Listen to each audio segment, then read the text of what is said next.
अच्छा, यहाँ problem number 2 के अंदर हमें जो चीज़ कही गई है, प्रॉब्लम हमारा 2 है और उसके अंदर हमें जो डेटा मिली हुई है, उस डेटा के हिसाब से हमसे पूछा जा रहा है कि व्हाट इज़ द एरिया। मतलब हमने जो चीज़ फाइंड करनी है, वो फाइंड करनी है कि एरिया क्या है। दूसरा ये है कि and it's approximate uncertainty of a circle with radius 3.7 Newton power 4 centimetre. एक सर्किल है जिसका जो रेडियस है वो हमारे पास 3.7 इंटू 10 रेज़ पावर 4 सेंटीमीटर है। अब इस रेडियस की मदद से आप वॉल्यूम फाइंड करें, सॉरी आप एरिया फाइंड करें उस सर्किल का, लेकिन उसके एरिया के साथ साथ अनसर्टेनिटी भी हो, विथ अप्रोक्सीमेट अनसर्टेनिटी। तो उसके साथ हमने जो चीज़ लगानी है दूसरी, वो है अप्रोक्सीमेट अनसर्टेनिटी। अब हम आते हैं कि ये चीज़ हम मालूम आखिर किस तरह से करेंगे। तो सबसे पहले जो हमारे पास यहाँ चीज़ है वो ये है कि हम जो है वो यहाँ डेटा के अंदर ये चीज़ यहाँ हम वाइट इंक लेते हैं। तो हम लिखेंगे अभी सॉल्यूशन, और जैसे ही हम सॉल्यूशन लेते हैं तो हमें जो एरिया का फार्मूला है, यानी कि जनरल एरिया का, वैसे तो एरिया का लेंथ इनटू विड्थ फार्मूला होता है, लेकिन वो तब जब आपके पास कोई इस किस्म का रेक्टेंगुलर ऑब्जेक्ट हो। लेकिन आपके पास यहाँ जो ऑब्जेक्ट है वो सर्कुलर है, यानी कि ऑब्जेक्ट आपके पास कुछ इस तरह है, यानी कि सर्किल टाइप है। अगर इसका आप रेडियस और इसका आप एरिया फाइंड करेंगे तो उसके लिए जो आपके पास फार्मूला है वो है area is equal to pi r square. तो हम अभी इस एरिया के फार्मूले की मदद से इस चीज़ की एरिया फाइंड करने जा रहे हैं। तो हमें जो एरिया का वैल्यू मिला हुआ है, एरिया के अंदर पाए है, जो पाए का वैल्यू हमें मालूम होना चाहिए कि वो 3.14 है। ये मैथमेटिक्स के अंदर जो वैल्यू है और फिज़िक्स के अंदर बार बार इस्तेमाल होगा, इसलिए इसको आप याद कर दें। पाए का जो वैल्यू है वो है 3.14 मल्टीप्लाइड बाय आपके पास जो रेडियस मिला हुआ है वो है 3.7 इंटू 10 पावर 4। तो ये रेडियस का हमने लिख दिया स्क्वायर। तो जहाँ आपके पास ये आर है, इस आर को हम मिटाएंगे और इस आर की जगह हम ये आर का वैल्यू लिखेंगे, जो कौन सा है जी, 3.7 इंटू 10 पावर 4। हमारे पास ये है कि एरिया को जब हमने लिखा वो तो सेम आया हमारे पास 3.14 इंटू 10 अब हमारे पास ये है कि 3.7 इंटू 10 पावर 4 होल है। तो ये पावर जब इसके ऊपर आया तो ये हो जाएगा 10 पावर 8। अब ये तो 10 पावर 8 हो गया, लेकिन इसको अब हमने जब स्क्वायर करेंगे 3.7 को 2 टाइम्स मल्टीप्लाई हम करेंगे तो हम देखें कि हमारे पास वैल्यू क्या आ रहा है। कैलकुलेटर के अंदर जब हम 3.7 को मल्टीप्लाई कर रहे हैं 3.7 के साथ, तो हमारे पास जवाब आया 13.69। तो 13.69 इंटू 10 पावर 8 जो है आपके पास वैल्यू आ रहा है। अब हमने क्या करना है कि ये जो ब्रैकेट है ये पूरी इसके साथ मल्टीप्लाई है। तो आप 3.14 को मल्टीप्लाई करेंगे 13.69 के साथ इंटू 10 पावर 8 को आप छोड़ दें, अभी वो हम लास्ट में देख लेंगे कि इसके साथ हमने क्या करना है।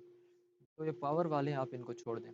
अब आप 3.14 को मल्टीप्लाई कर रहे हैं 13.6 के 9 के साथ, इसके साथ हम मल्टीप्लाई करेंगे 3.14। तो हमारे पास जो जवाब मिला वो एरिया का है 42.9। तो हमें जो एरिया मिली है वो 42.9 मीटर स्क्वायर, ज़ाहिरी बात है सेंटीमीटर स्क्वायर हमें मिली। लेकिन इससे पहले अच्छा, 42.9 इंटू 10 पावर, ये जो है आपने इसको भुलाना नहीं है। इंटू 10 पावर यहाँ आपके पास 8 लिखा हुआ है तो आप लिखेंगे 8। अब ये जो पॉइंट है जब एक मर्तबा इधर आएगी तो इसका पावर हो जाएगा 9, क्योंकि जैसे जैसे पॉइंट शिफ्ट होती जाएगी पावर आपका बढ़ता जाएगा। तो एरिया जो है आपके पास अब हो गई है 44.29 इंटू 10 पावर 9। क्यों 9 हुआ? क्योंकि आपने पॉइंट को एक मरतबा इधर शिफ्ट किया है।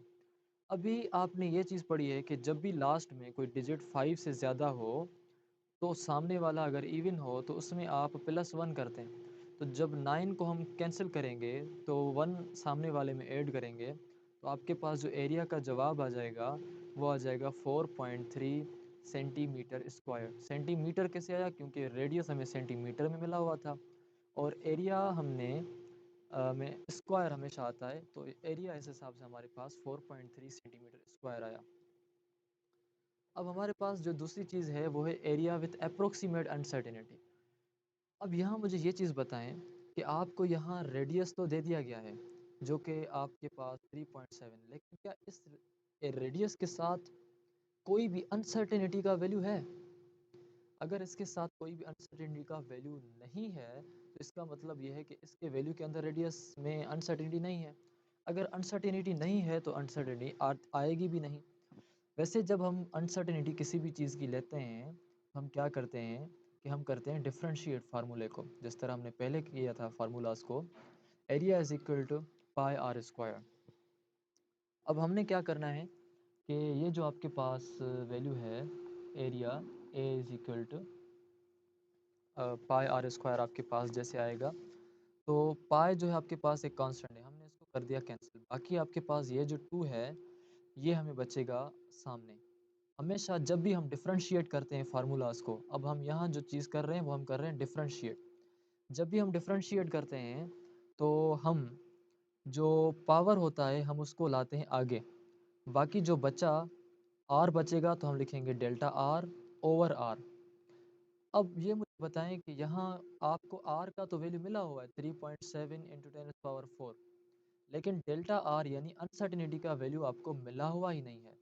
तो नहीं मिला हुआ तो area is equal to 2 into delta r की जगह आप लिखेंगे 0 अपान आर की जगह आप लिखेंगे 3.7 इंटू 10⁴।